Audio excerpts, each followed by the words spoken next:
Now I'm going to show you a couple of other popular dango sauces, and one is the black sesame sauce.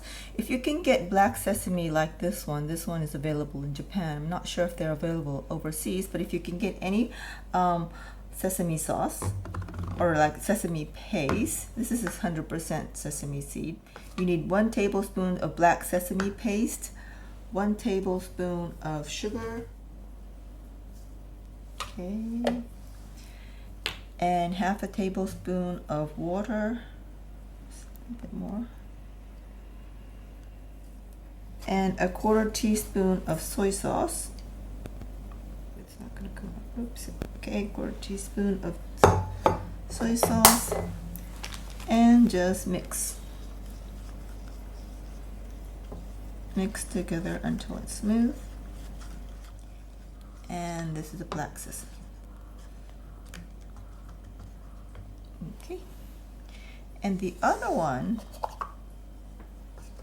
which is very, very popular, it's also black sesame, but this one is grounded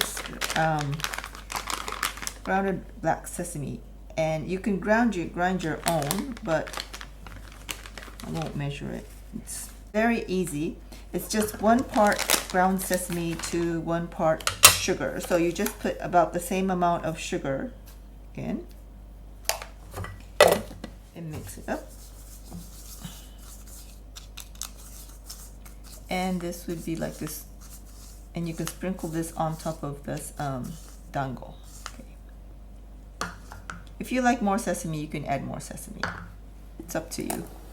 And the other one, the most popular, I would say, in Japan, but it's not, I don't think this Kinako, this is called Kinako.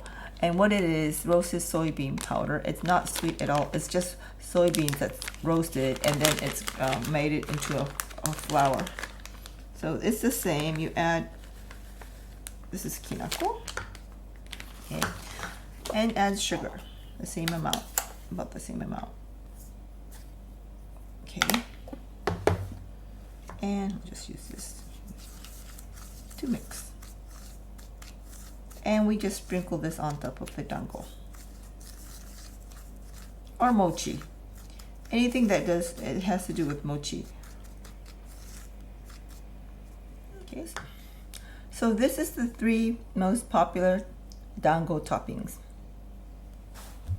And we'll put them on dango now.